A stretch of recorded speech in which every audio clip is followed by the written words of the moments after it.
उत्तर भारत में जगह जगह पर एक छोटी सी दुकान पर आपको धोती और कुर्ता पहने एक व्यक्ति जरूर दिखेगा।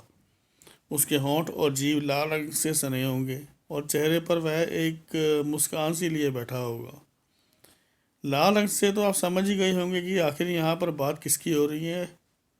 हाँ, अगर कभी अभी भी आपको समझ नहीं आया तो बता दें, ये व्यक्ति कोई और नहीं बल्कि पान वाला है।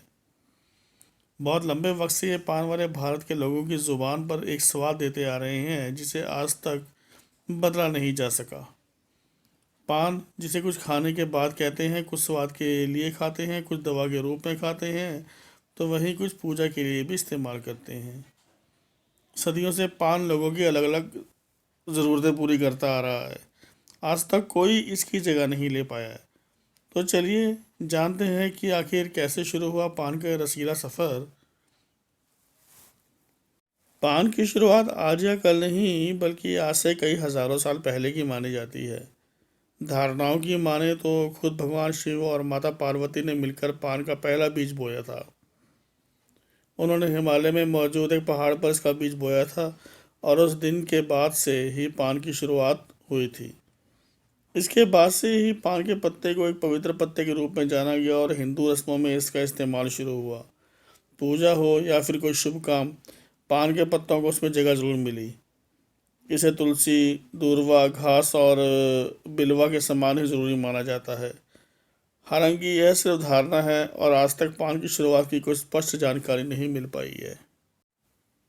पान का जिक्र सिर्फ भगवान शिव तक ही नहीं रहा बल्कि इसके बारे में रामायण और महाभारत में भी लिखा गया है, जहाँ भगवान शिव के समय पान का पत्ता बस एक पवित्र पत्ते के रूप में जाना गया, वहीं दूसरी और रामायण और महाभारत में इसे माला और पूजा सामग्री के रूप में भी देखा गया। माना जाता है कि रामायण में पान का जिक्र आता है जब भगवान हनुमान माता सीता से पहली बार मिलते हैं। वह श्री राम का संदेश माता सीता तक पहुंचाने लंका के शोक वाटिका में पहुंचते हैं। वहां पर भगवान हनुमान माता सीता से मिलते हैं, उन्हें श्री राम का संदेश देते हैं। संदेश पाकर माता सीता बहुत प्रसन्न होती हैं। वह भेंट में भगवान हनुमान को कुछ देने के बारे में सोचती है, मगर उन्हें वहाँ कुछ नहीं मिलता। इनकी नज़र वहाँ मौजूद पान के पत्तों पर पड़ी है। उन्हें इकट्ठा करने वह एक माला का निर्माण करती हैं और भगवान हनुमान को यह माला प्रदान कर देती हैं। धारणाओं के अनुसार इस कारण ही भगवान हनुमान को पान के पत्ते अर्पित करने का रिवाज शुरू हुआ। महाभारत में पान के पत्ते को यज्ञ के लिए बहुत ही महत्वपूर्ण सामग्री के रूप में दर्शाया गया है। माना जाता है कि महाभारत का युद्ध जीतने के बाद अर्जुन द्वारा यह एक यज्ञ किया जाना था। यज्ञ शुरू होने से पहले पंडित ने अर्जुन से पान के पत्ते लाने को कहा था। अर्जुन ने बहुत खोजा मगर उनके आसपास पान के पत्ते नहीं मिले। उन पत्तों के बिना पूजा शुरू नहीं हो सकती थी, इसलिए अर्जुन को नागलोक जाना पड़ा, क्योंकि वही एक मात्र ऐसी जगह थी जहाँ पर पान के पत्ते मिल सकते थे। इसके बाद अर्जुन को नागलोक की रानी से पान के पत्ते मांगने पड़े, जिसके बाद ही यज्ञ संपन्न हो पाया। कहते हैं कि इसी कारण ही पान के पत्ते को नागर बेल भी कहा जाता है। पौराणिक बातों का तो कोई खास प्रमाण मिलता नहीं, मगर आयुर्वेद में ज़रूर पान के पत्ते के इस्तेमाल के सबूत मिलते हैं।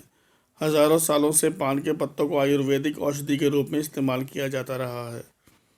कहते हैं कि भगवान धन्वंतरी के साथ मिलकर कुछ और आयुर्वेदिक विद्वानों ने पान की खूबियां जानी थी। सबसे पहले उन्होंने इसका इस्तेमाल एक चूहे पर करके देखा था। जब उन्हें विश्वास हो गया कि मनुष्य भी इसे खा सकते हैं, तब उन्होंने मनुष्यों पर इसके प्रभाव देखे। इसके बाद सबसे पहला प्रभाव जो उन्होंने देखा था वह बहुत ही अच्छी पाचन शक्ति था। इतना ही नहीं, चिकित्सा शास्त्री सुश्रुत का भी यह मानना था कि पान खाने से आवाज़ साफ रहती है, मुंह से दुर्गंध नहीं आती और जीभ भी ठीक रहती है। यही कारण है कि पान इतने लंबे समय से आयुर्वेद दवाई के रूप में प्रसिद्ध है।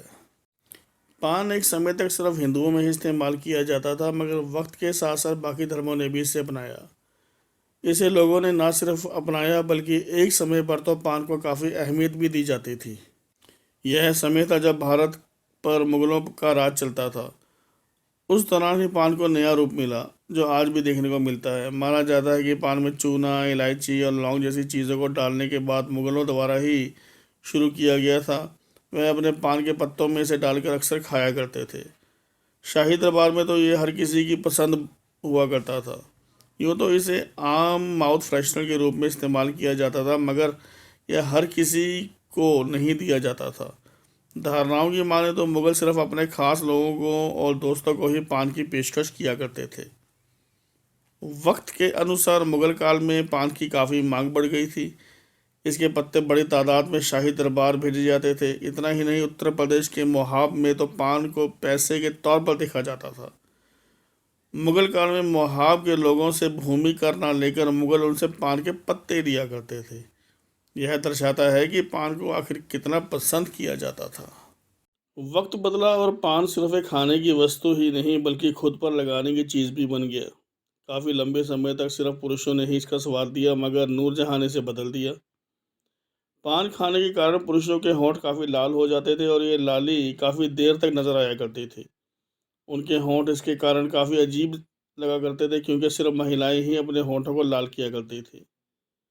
जब इस बात पर नूरजहां ने गौर किया तो उनके दिमाग में पान को एक मेकअप का सामान बनाने का ख्याल आया।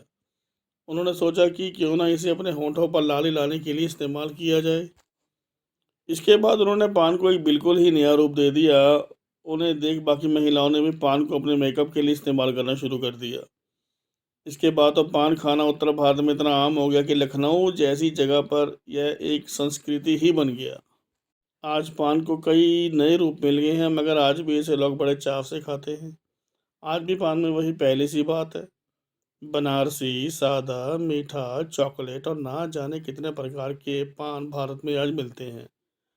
जगह जगह पर का स्वाद बदलता है, मगर इसे चाहने वाले नहीं बदलते। आस्था से लेकर लाइफस्टाइल तक में पान हमसे जुड़ा हुआ है और आगे भी ऐसे जुड़ा ही रहेगा। देख लीजिए एक पत्ते ने क्या क्या रंग दिखा दिए, भारतीय की जुबान पर कैसे चढ़ गया। रामायण और महाभारत में इसका जिक्र कहाँ से आ गया। आयुर्वेद से भी इसके तार जुड़ गए।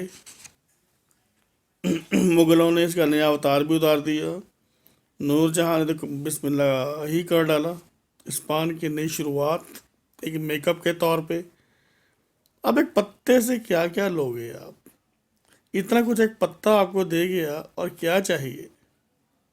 आखिरकार इसकी अहमियत को समझा जाए, थोड़ा चख भी लिया जाए। लगता है आज मूड बन ही गया होगा सभी का पान खाने का। सोच रहे होंगे खाना खाने के बाद आज पान खा ही लिया जाए। हाँ जी, ज़रूर खाया जाए। तम्बाकू अवॉइड कीजिएगा, सादा खा लीजिएगा, मीठा खा लीजिएगा, चॉकलेट खा लीजिएगा। कभी कभी तो बनता है, महीने में एक दो बार क्या फ़र्क पड़ता है। ज़ुबान पर स्वाद बना रहना चाहिए, तभी तो पता चलता है अपनी संस्कृति का कि कौन सी चीज़ कब शुरू हुई थी और कब ख़त्म। ख़त्म तो नहीं होने देंगे इस पान को, जितने सदियों से चलता ही आ रहा है वो चलता ही चला जाएगा। धन्यवाद दोस्तों।